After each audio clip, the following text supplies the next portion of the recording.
Salam, hər vaxtınız xeyirli olsun. Azad Azərbaycanda xəbərlərin vaxtıdır. ATV xəbərin bu həftə olan sonuncu buraxılışını təqdim edirik. Dəm qazı yenə can aldı. Bu dəfə səssiz ölüm səbəbindən İmişlidə ailə faciəsi yaşanıb. Bir ailənin 4 üzvü dəm qazından zəhərlənib, ikisi az yaşlı olmaqla 3 nəfər həyatını itirib. Sağ qalanın vəziyyəti isə ağır qiymətləndirilir.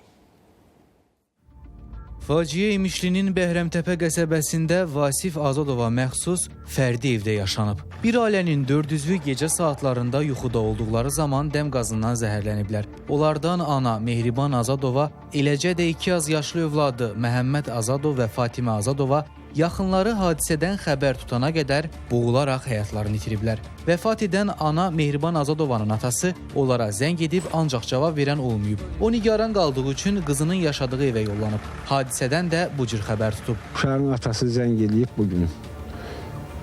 Telefonu açan olmayıb. Gəlib evə ki, baxım nədir, kim telefonu niyə açan yoxdur. Gəlib baxıb ki, qaz olub evə. Hamısı qazdan bir gəlin, 2 uşaq həlak olub. Yeznədə elə belə deyək ki, ölüm vəziyyətində balansiyaya çatıb.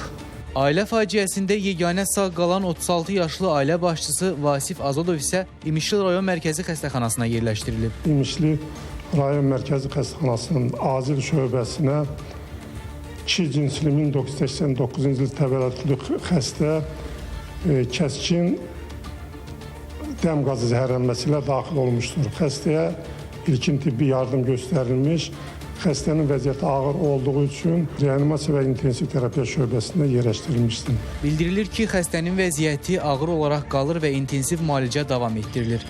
Faktla bağlı hüquq mühafizə orqanlarında araşdırma aparılır. Sənan Bəhrəmli, Firqət Əhmədov, ATV Xəbər, İmişli.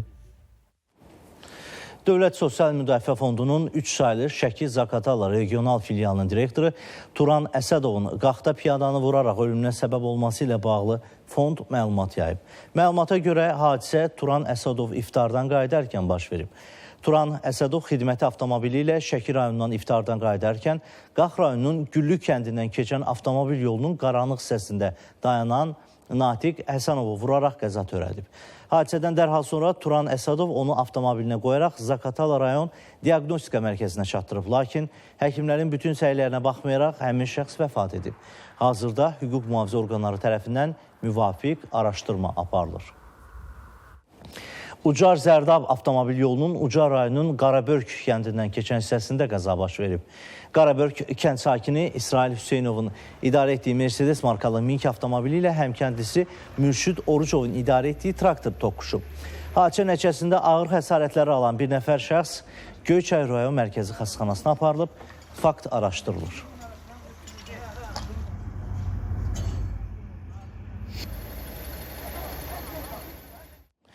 Gecə saatlarında 3 rayonda Lerik, Yardımlı və İsmayılıda zəlzələ baş verib. Bu barədə Respublika Seysmoloji Xidmət Mərkəzi məlumat yayıb.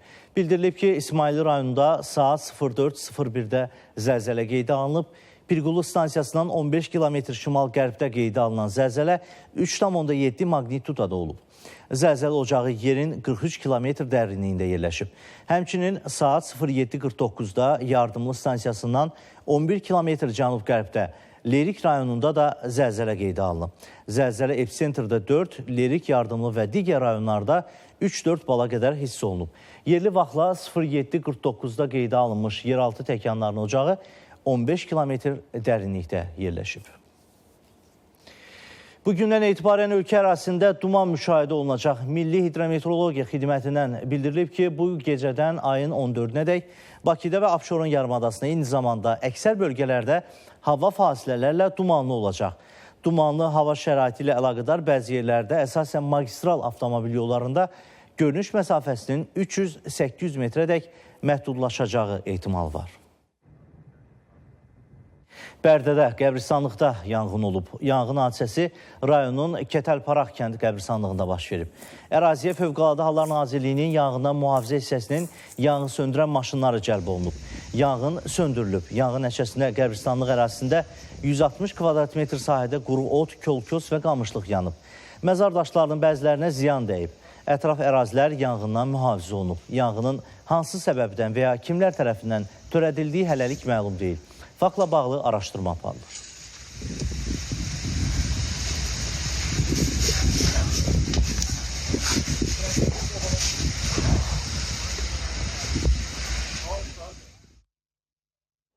Xaçmazda yük avtomobili yanıb. Hadisə Xaçmaz-Niyazoba avtomobil yolunun Xaçmaz şəhəri ərazisindən keçən hissəsində baş verib. Mənzil Kommunal Təsərrüfatı Birliyinə məxsus zibil daşıyan yük avtomobili qəfil alışıb. Nəqliyyat vasitəsinin kabinəsi tamamilə yanıb. Əraziyə Fövqəladə Hallar Nazirliyinin texnikası və canlı qüvvəsi cəlb olunub, yanğın məhdudlaşdırılıb. Hadisə zamanı xəsarət alan olmayıb. Faktla bağlı araşdırma aparılır. Bugün Dövlət İmtahan Mərkəzi 11 illik orta təhsil səviyyəsi üzrə buraxılış imtahanı keçirib. Ümumilikdə buraxılış imtahanında 58 mindən çox şagird iştirak edib. Əməkdaşlarımız imtahan keçirilən məktəblərdən birində olublar. Şagirdlərin, eləcə də valideynlərin təəssüratlarını öyrəniblər.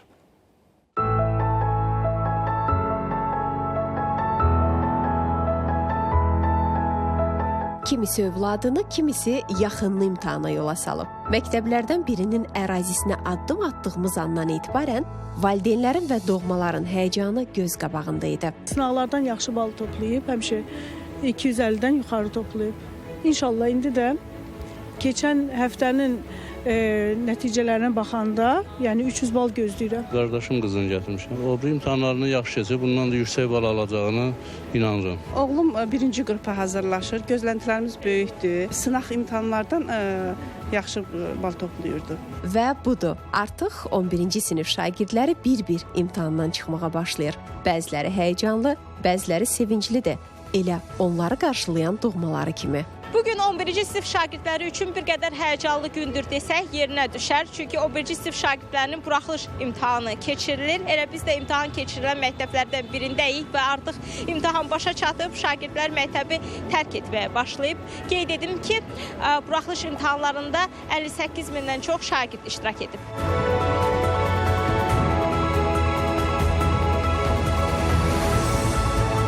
İmtahan çox əlaydı, suallar rahat idi, riyaziyyat da ana dildə, ingilis dildə. Hansı fənlərdə çətinlik oldu? Biraz riyaziyyatda oldu, digər fənlər normal idi. Arzumuz ki, 200 balı keçim inşallah. Necə keçdi imtahan? Yaxşı keçdi, asan idi. Amma ayın ikisi daha asan olmuşdu. Rus dili, harici dili yaxşı yazdım, riyaziyyatda biraz həyəcanlandım. Necə keçdi imtahan, öyrənə bilərik təəssürat? Pis deyil, dəməliyyədə çətin idi biraz. Yeri gəlmişkən 3 nəfərdən mobil telefon aşkarlandığı üçün imtahandan xaric edilib. Bir nəzarətçi isə iştirakçılara kömək etməyə cəhd etdiyi üçün imtahandan kənarlaşdırılıb. Qeyd olunan hallarla bağlı araşdırma aparılır. Həmçinin imtahanda 70 sağlamlıq imkanları məhdud şagird iştirak edib. Nəticələrin yaxın 6 həftə ərzində elan olunması gözlənilir. Ülkər Əliyeva, Şəhriyar Əhmədli, Gülnar Muxtarqızı, ATV Xəbər. Növbəti material ənənəyə uyğun olaraq ATV Xəbərin qaynar xəttinə daxil olmuş müraciət əsasında ictimailəşdirdiyimiz problemdir. Paytaxtın Sabunçu rayonu Maşdağa qəsəbəsində yerləşən bir evin hasarına nə az nə çox 7 sayğac quraşdırılıb. Bu sayğaclardan biri xaric, digərləri ev sahibinə aid deyil. Şikayətçi Rauf Mehnətovu narahat edən digər məqam isə texniki təhlükəsizliklə bağlıdır.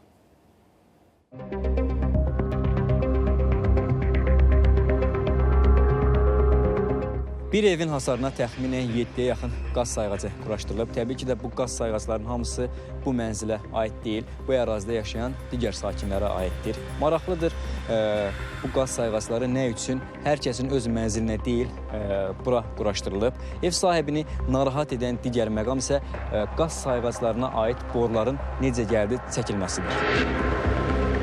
Söhbət Sabunçu rayonu Maşdağa qəsəbəsi Gülçülük adlanan ərazidəki yaşayış evindən gedir. Şikayətçi Rauf Mehnətov deyir ki, yaşadığı evi 8 ay bundan əvvəl yaşlı bir qadından alıb. Həmin vaxt bu problemi görəndən sonra məsələni həll etmək üçün döymədiyi qapı qalmayıb. Ancaq etdiyi müraciətlər cavabsız qalıb. Neçə yerə getmişəm, gəlib şikayətimə baxmırlar. Mən buradan pəncərə açmaq istəyirəm, buradan su atdırmaq istəyirəm, eləyə bilmirəm, qardaş. Hər an təhlükədir, hamısı da bağlanıb qırışama. Sızma oldu, ev yandı, getdi. Bunun kimi cavab verəcək. Qonşular da qaz puludur, gələndə gəlib mənim həyətimdə, dərvazamda baxırlar, gedirlər. Bu da məni narahat edir. Məsələ ilə bağlı Azərqaz İstehsalat Birliyinə müraciət etdik. Qurumdan bildirildi ki, Məsələ sabahdan etibarən ətraflı araşdırılaraq qanunvericilik çərçivəsində müvafiq tədbirlər görüləcək. Əkbər Əlizadə, Pərviz Əliyev, Sərdar Əliskəndərli, ATV Xəbər. Suraxanı rayonu Yeni Günəşli qəsəbəsində abadlaşdırılan məhəllədə yenidən bərbad bir vəziyyət yaranıb. Buna səbəb isə aparılan qazıntı işləridir. Azərişıq Açıq Səhmdar Cəmiyyətinin nümayəndələri tərəfindən elektrik kabellərində yaranan problem aradan qaldırsa da asfalt örtüyü hələ də bərpa olunmayıb.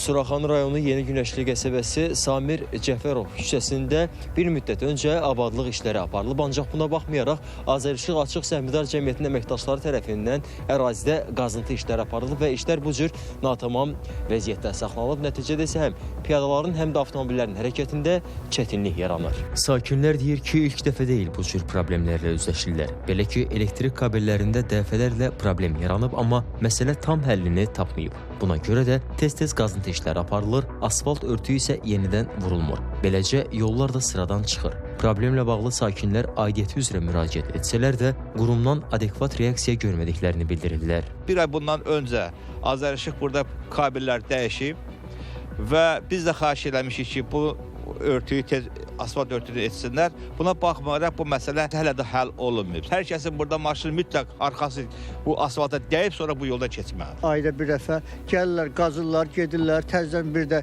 sökürlər, bir də qazırlar. Buradan uşaqlar gedir, məktəbə gedir, qadınlar keçir, maşınlar keçir. Amma narahatdır. Abadlaşdırılmış bir məhəllədir bura. Bu məhəllədən əsər əlamət qalmıyor. Azərişığın nümayəndələri işıq kabellərini dəyişmək adıyla hər 2 aydan bir beləncə qazıntı işləri aparır. Burada uşaqlar var, xəstə adamlar var, qocalar var. Bunların da hərəkətinə maneçilik törədir. Məsələ ilə bağlı Azərişıq Açıq Səhmdar Cəmiyyətinə müraciət etdi. Qurumdan ATV Xəbərə bildirildi ki, həmin ərazidə ötən ilin dekabr ayında yeraltı xəttə zədələnmə olub və bərpa edilib. Asfalt örtüyünün vurulması üçün isə aidiyyəti qurumlara da müraciət olunub və problem qısa müddət ərzində bir dəfəlik həllini tapacaq. Ancaq dəqiq bir vaxt deyilmədi. Odur ki, məsələni diqqətdə saxlamalı olacağıq. Məhəmməd Hacızadə, Şəhriyar Əhmədli, ATV Xəbər. ATV Xəbərə baxırsınız. Suriyada Bəşar Əsadın prezident postundan devrilməsindən sonra baş qaldıran ilk qiyam davam edir. Məlumata görə Suriyanın sahil bölgələrində qiyamçılarla yanaşı Ələvi icmasının mənsub yüzlərlə mülki şəxs də öldürülüb. Müvəqqəti prezident Əhməd Əl-Şara üsyançıları silahı yerə qoymağa səsləyib. Suriya İnsan Haqları Müşahidə Təşkilatının hesabatına görə cümə və şənbə günləri baş verən hücumlar zamanı 745 mülki şəxs həyatını itirir. Ümumilikdə son 2 gün ərzində 1000-dən çox insanın öldüyü bildirilir. Ölənlər arasında 125 hökumət nümayəndəsi və 148 Əsədə sadiq döyüşçü də var.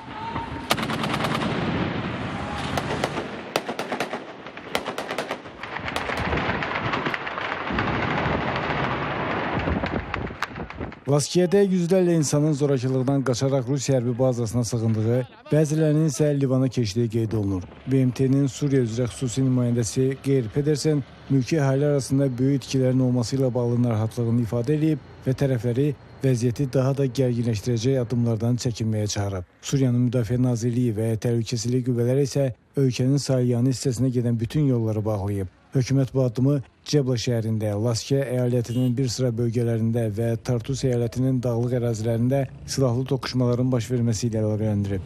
İddia olunur ki, Əsəd tərəfdarları ilə yeni hökumət qüvvələri arasında Tartus əyalətinin Baniyas liman şəhərindəki qaz elektrik stansiyasında toqquşmalar başlayıb. Sana xəbər agentliyinin məlumatına görə Əsəd tərəfdarları şəhərin enerji infrastrukturunu məhv etmək məqsədi ilə zavoda hücum edib. Ərazini tərk edən müvəqqəti hökumətə tabe olan təhlükəsizlik qüvvələri isə stansiyanı yenidən nəzarət altına almağa çalışır. Qeyd edək ki, Baniyas Suriyanın qərb sahilində, Laskiyə və Tartus arasında yerləşən şəhər və limandır. Dəməşqin nəzarətində olan ərazilərdə qaz və neft sənayesi üçün mühüm mərkəzdir. Ölkənin müvəqqəti prezidenti Əhməd Əl-Şara üsyançılardan təslim olmağı tələb edib. O bildirib ki, əvvəlki rejimin qalıqları silahlarını yerə qoymalıdırlar. Əks halda yeni hakimiyyət yıxılan rejimin qalıqlarını təqib etməyə davam edəcək. Bəxtiyar Fətullayev, ATV Xəbər. İran Amerika Birləşmiş Ştatları ilə danışıqlar aparmayacaq. Vaşinqton yalnız öz maraqlarını düşünür. İranın ali rəhbəri Ayətullah Əli Xameneyi CNN telekanalına müsahibəsində belə deyib. ABŞ prezidenti Donald Trump'ın Tehranla nüvə proqramına dair danışıqlar təklifinə Xameneyin cavabı belə olub. Bəzi hökumətlər problemləri həll etmək əvəzinə öz maraqlarını həyata keçirmək üçün danışıqlar aparırlar. İran onların ümidlərini doğrultmayacaq. Fransa polisi Parisdə 8 Mart Qadınlar Bayramı münasibətilə keçirilən aksiyada zərif cinsi nümayəndələrinə qarşı gözyaşardıcı qazdan istifadə edib. Qeyd olunub ki, yerli həmkarlar ittifaqları və qeyri-kommersiya təşkilatları tərəfindən təşkil olunan feministlərin yürüyüşünə 10 minlərlə insan toplaşıb. Aksiyada qadınlar və feministlərlə yanaşı maskalı və izdihamda aqressiv əhval-ruhiyyə yaradan bəzi şəxslər də olub. Göz yaşardıcı qaza cavab olaraq onlar asayiş keşikçilərinə fişənglər atıblar. Şəhərdə bir neçə yanğın da törədilib.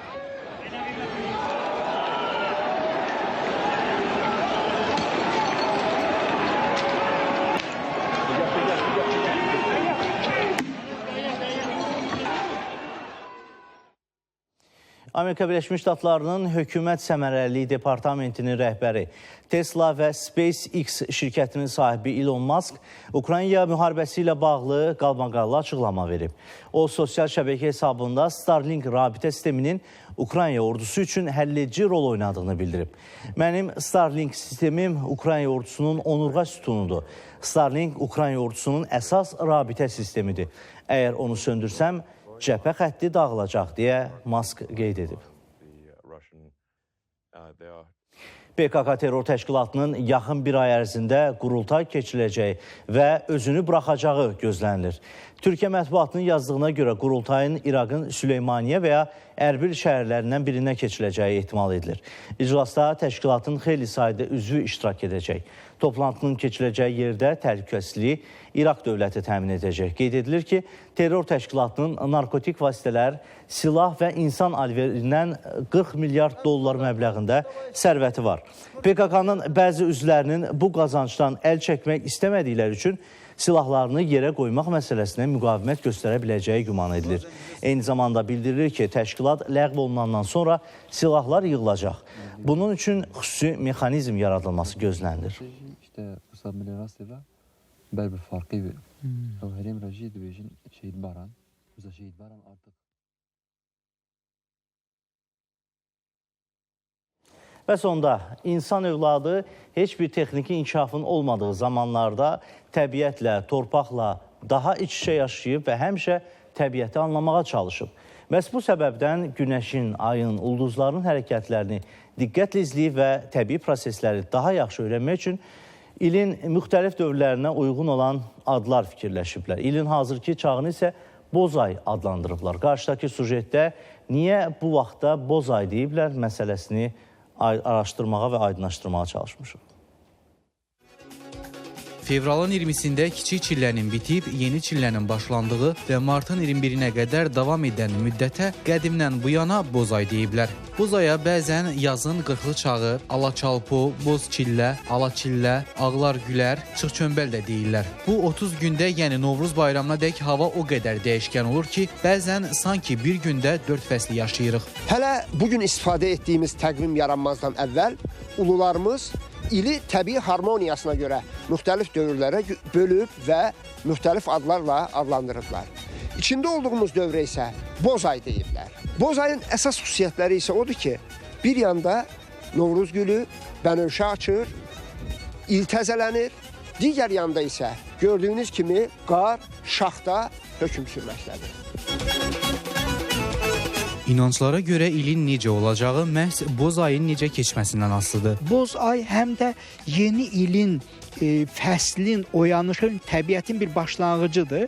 Bu başlanğıc olmasına insanlar həyətdə, bacada, evdə, bağda, bağçada təmizliklərdən başlayırlar.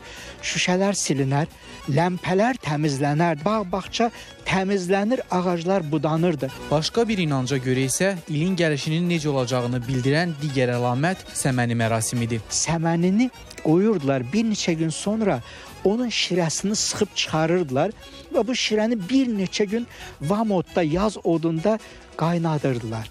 o qatılaşan şirəni bir gün açıq havada qoyurdular və sabaha qədər dua eləyirdilər. Əgər sabah ilk dadına baxdığı zaman o səməni, şərbəti şirin olardısa, bəli, ilin son dərəcə uğurlu olacağına, məhsuldar olacağına inanardılar.